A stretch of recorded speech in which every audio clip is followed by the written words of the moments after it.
Well, hey, Becoming Me. I'm so excited to introduce you to Laurie Wilhite today. Laurie, welcome. Thank you so much for having me, Emily. I'm so excited and honored to be able to interview you and your story. For those of you who don't know, I had the privilege of serving at Laurie and Judd's church in Las Vegas, Central Church, for a couple years. And during my time in Vegas, this woman shaped who I am and who I am becoming now. So I'm forever thankful for you, your family, the team at Central, just some really, really good memories. You're so sweet. Always the encouragement, Emily. Always the encourager. Well, it's true. And I will never forget. I mean, you would sit with me just for hours. It would be a breakfast turned into, it was lunchtime. And you just let me ask you questions and you would ask me good questions back. And that just, it meant a lot, still means a lot. So thank you for who you are. And I'm just excited for people to get to know you today. So, well, this will be fun. I'm excited to be here. Well, let's kick it off with the fun stuff. Who is Laurie? Such a loaded question to start with, Emily. I know. Well, I mean, the 50 Cent version is I am a very happy wife. I'm married to this crazy, amazing man, Judd, who is not only a pastor and a great leader, but also I call him he's my walking Bible concordance. He's my biggest cheerleader, and he is like my private jazz concert because he plays jazz guitar. So I'll come out. I'm in his office at home, his home office right now, and I'll come out here and he'll get one of those guitars right there out and play me a little concert. And so he is just so much fun. We have a great time getting to serve together. I'm so thankful to, be on a ministry team with somebody as awesome as he is. And I'm the very proud mommy of 2 kids. My daughter Emma is 17, which I'm just like dying. Emily, she's 17. That's Can you believe it? No. And so we are like staring down the barrel of college and trying to figure out where she's going to go. But she's my opera singer and future worship pastor, and just an awesome, fun teenager. I was so afraid to have teenagers, but teenagers are awesome. They're so much fun. And then I have a 14-year-old son who is this creative, imaginative, witty, hilarious kid, and so fun. He is now almost 6'2", huge, giant, monster man child. So I've gotten outgrown, and now I discipline him by standing on my stairs while he is on the floor so that I can still, get after it if I need to. So I just feel like I have the greatest life. We get to serve God here in Vegas, which is like the greatest, most fun place to do ministry. And then I also founded and lead an organization called Leading and Loving It. And we get to equip and connect and impact pastors, wives, women in leadership around the world. So I'm just like super blessed. It's awesome. Well, you definitely have an awesome journey and story, and I love your family so much. And you have another cool addition, Roxy. I do. And I will say, she's like, we have a bulldog, which means we have lots of slobber, lots of snoring, lots of smelliness. But she's an old woman now. She's an 11-year-old bulldog, and so she's a little slow going these days, but still the princess around this house. I love it. Sure. Sweet Roxy, that's awesome. Well, let's dive into your story. Who is Laurie? What's made you who you are today? Oh, Emily, with the easy questions. I know. Oh gosh, I just feel like God has definitely had me on a journey. And I think especially for me, it was really once I married Jen and got called into ministry that I feel like God took me on like this kind of winding adventure of really helping me deal with insecurities and depression and a lot of things that held me back in the first years of our ministry. And it took me on a journey of becoming a healthy woman. And at the end of the day, for me, I feel like if one of our really cornerstone stones at Leading and Loving It is, if we're going to have healthy ministries are not the first thing on the plate. If the goal is healthy ministries, then you first have to be a healthy woman, you need a healthy marriage, a healthy family, and then the byproduct of that is that you will have healthy ministry. So you can't have a healthy ministry if you're a mess in your personal life. And so I, for a long time, was not very healthy as a woman. I was plagued by so much fear and anxiety and insecurity.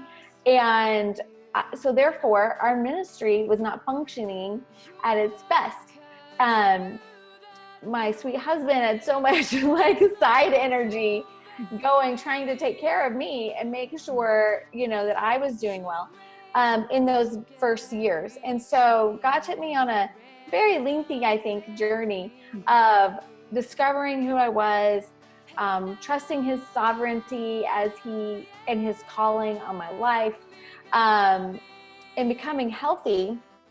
And in that process, once I got my feet on the ground, embraced like both my weaknesses and my strengths and my shortcomings and my failures and the victories and all of it as a package. Once I embraced that, he set me on the path to start Leading and Loving It, and to be able to hopefully encourage people who were dealing with the same struggles that I had dealt with as well. And so it's been an awesome journey to get to be on. I've been very thankful. I wouldn't wish some of that on anybody, but I do think it, he doesn't waste hurt or pain or any opportunity like that. He will redeem it and use it for his purposes and his glory. And I'm thankful for that. As much as I did not enjoy some of that pain, I'm very thankful for it now, because it's gotten me, to where I am. So it's been an awesome journey. Absolutely. If you were sitting across from another woman at your favorite coffee shop in Vegas, or having tea, because I know you love tea as well, or even more than coffee. Do you drink coffee? I do not. I don't drink coffee at all. I wish I liked it. I have tried every chocolate version of coffee, because I was convinced that like the chocolate lover in me could outdo the coffee hater. No, I can't do it. All right. So you're not at a coffee place. You're at your favorite tea spot, and you're talking with another woman on her own becoming journey. What would you say to encourage her? Oh, there's so many things. I think a lot of us, every woman really, I feel like, these old around. They may be names that, maybe a playground bully has called us. They may be names of a parent or someone like that has called us. It may be that it's names that we've like decided to take on ourselves. Names like, I'm not enough. Not enough of a woman. I'm not enough of a wife. I'm not enough of a leader. I'm not enough. It may be not qualified. Like we feel like God has put this calling in our lives, but we don't feel like we're qualified for it. I felt like that for a long time. I didn't go to Bible college. I didn't come from a ministry family. I had no idea what I was getting myself into. I did not feel qualified for the role that God had given me in my life. And so I just carried around this name that I was unqualified or overwhelmed or depressed or hurt or bitter or any other of the, many, many, many names that we carry around. And when we carry those around, it stops us from truly being who God created us to be. Sometimes we play those records back in like the deep recesses of our minds. All those things that we carry that are negative about ourselves. And so for me, the past 20 years probably has been a journey of figuring out how to exchange those old names for the names that I was really created for the names that really God had for me. And so figuring out how to trade off the name enough and to embrace the fact that you are enough is a game changer in life. To realize that while you may not be qualified, that if God has called you, he will qualify you for it, has been huge for me. You know, feeling like you can trade anxiety for peace, or being overwhelmed for, you know, actually getting your hands around your life and your schedule. All of those things have been really transformational for me. And really for me, it all hinges on trusting God's sovereignty. And, you know, everybody, I feel like at the first of a year, they get their like word for the year. Did you have a word for the year this year? I do. Yes. It's peace. Okay. It's what? Peace. Peace. That's a great one. Okay. My word of the last 2 decades has been sovereignty. And I wish like every year I could like choose a new word, but every year I'm just like, nope, I'm still I got to learn to trust God's sovereignty in my life. And, if we can truly learn to trust his sovereignty, then we can start to embrace names like, I am qualified. I am enough.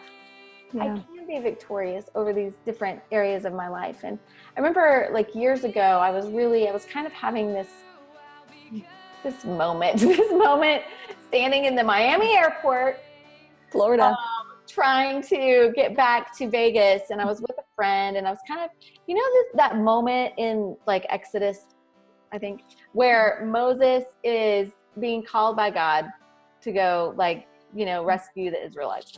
And Moses is, you know, like, oh, no, wait, not me. I can't speak good. I'm not a good leader. I'm not qualified. I'm, you know, not good enough, whatever. He has all these excuses. And that was me standing in the airport, having like this moment, this like Moses moment of like, oh, I'm not that great. And I don't know about me. And I think all of us are quite clear on our weaknesses and shortcomings. And I had a very long list of mine. And I knew beyond a shadow of a doubt that God had called Judd to ministry. He called him to be pastor. I knew he was right where he needed to be. I just wasn't sure about me. I was so terrified that I was going to do something to mess things up, like mess up the ministry, mess up my husband, hold him back. And so I was just having this moment of like, I'm just not sure I'm good enough. I'm not sure I'm a good enough pastor's wife. Like, these people need, I'm not sure I pray enough, know enough, have studied enough, can counsel enough, can have the right answers enough.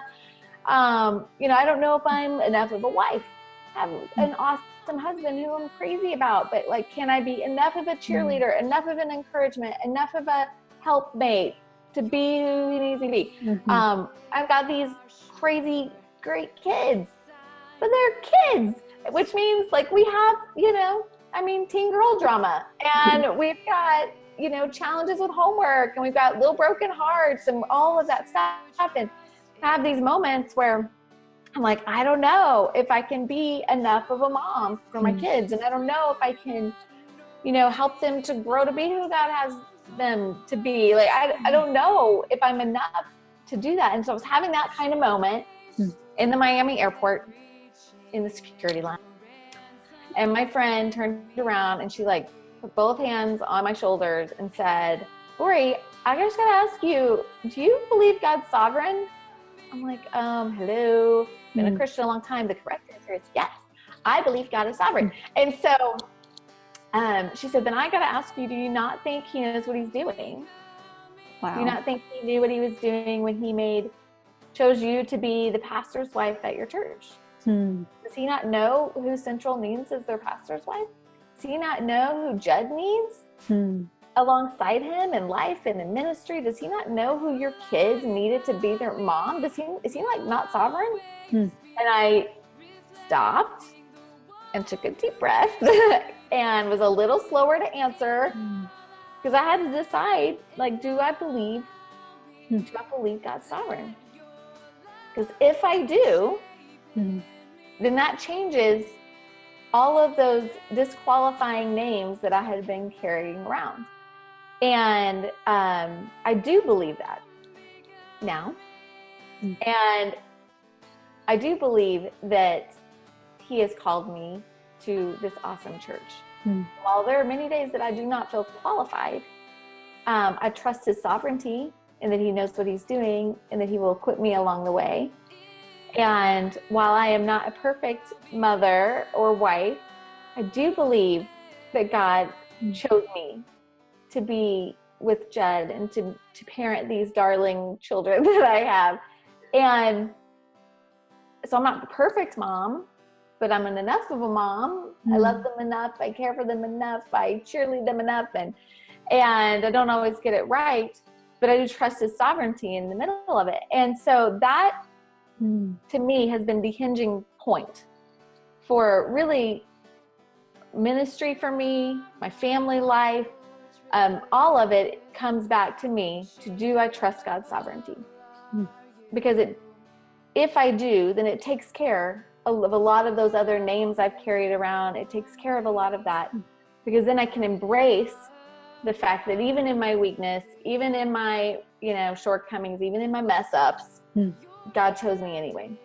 And so that's what I ask people a lot in ministry, or women at our church, or my daughter, is, do you trust God? Do you trust that he knows what he's doing? And if we do, then that'll change everything. And so that's what I've really held on to. It's what I encourage other people to do, to be able to let go of those names that have like haunted them and held them back, and instead really pull into their grasp the names that God has for them. Because if we can trust him, then we can embrace who he says we are, and then we'll find strength and freedom and joy in that, as women, as leaders, as parents, as wives, as friends, as daughters. We'll find strength and freedom in who he created us to be. Absolutely. So good. And I mean, my small group, as I've shared with you, just journeyed through your newest book, My Name is Victorious, which really weaves through what you just talked through. And then I love how it's a workbook style, so we can wrestle with the questions that you just asked. I mean, it's amazing. Yeah. When I wrote it, I'm not a reader. Now, Emily, look at all those books behind you. I know you're a total reader.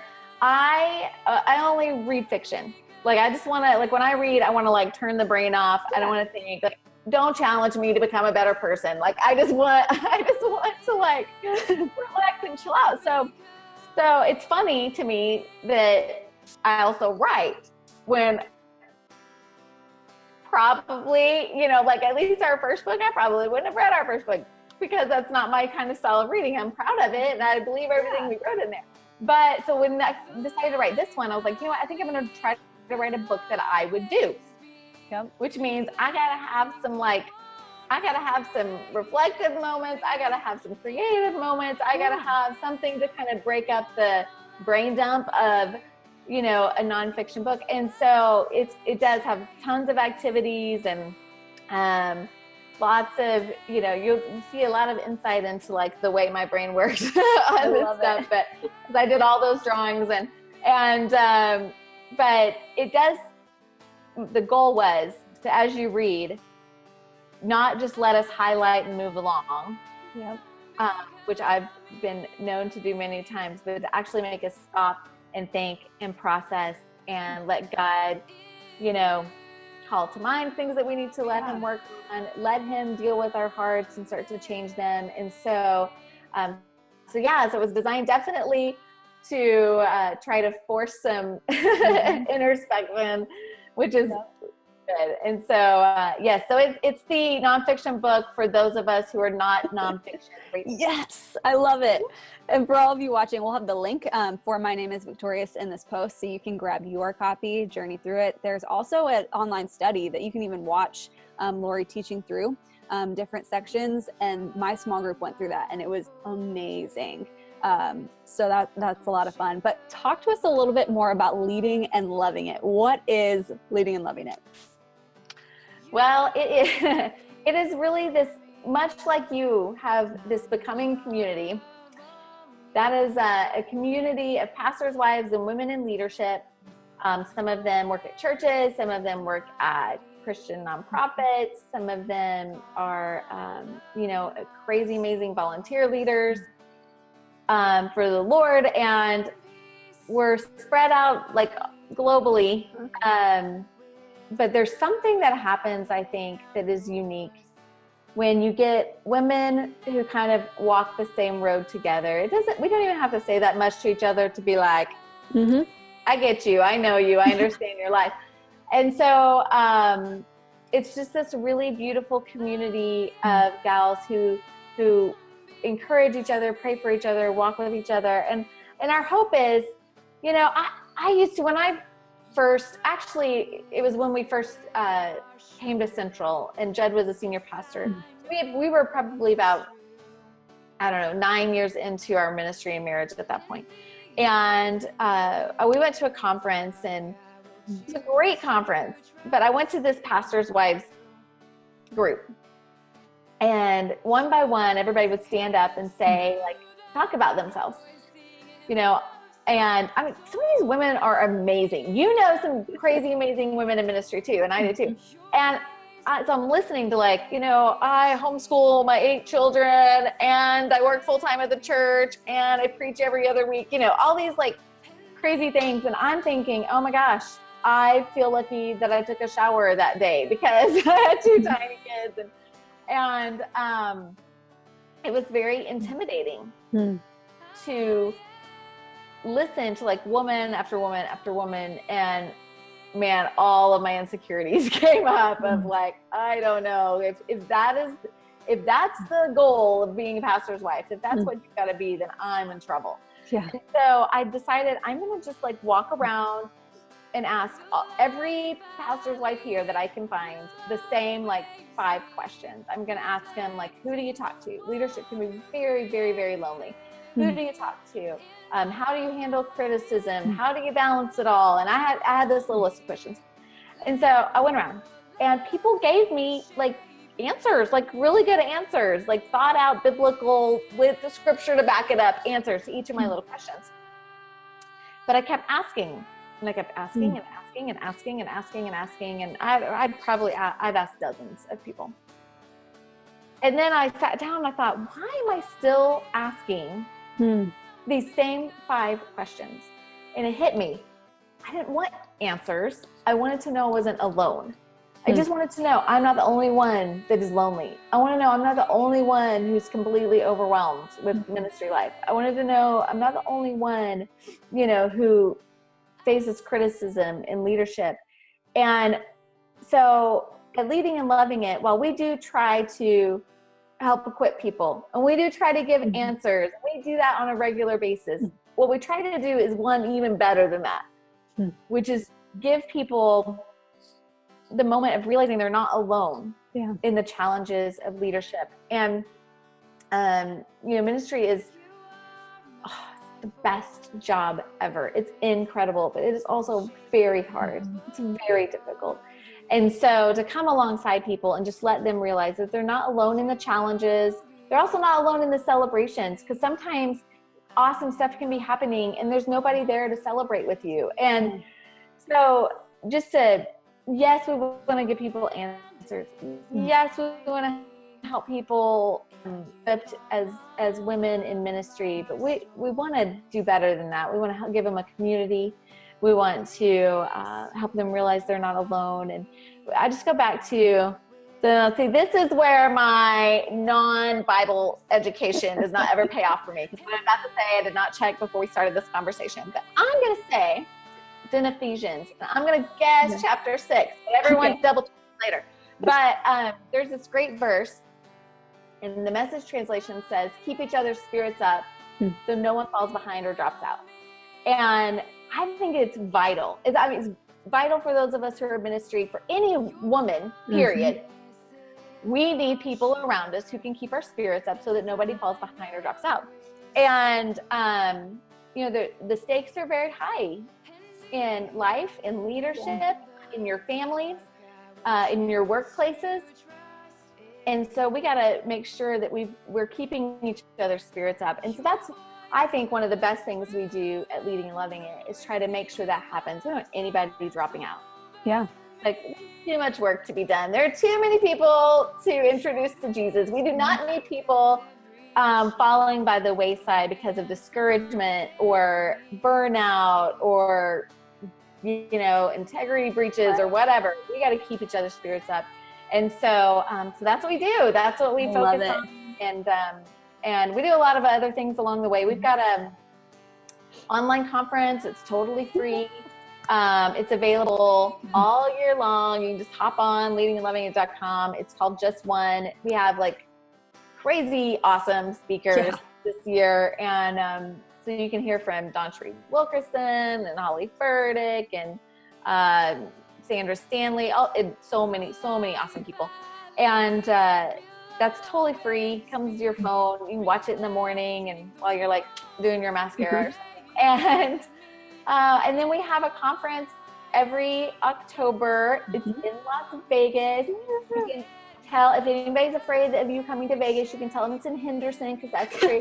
And but it's just a great time for all of us to get together and worship together and learn together and encourage each other. And it's like some of my favorite days of the whole year, just to get to be around like-minded women who are called to the same purpose. And it's a pretty exciting time. And Emily will be there. She just told me. I'm so excited. This will be my third Leading and Loving It retreat, and I can't wait.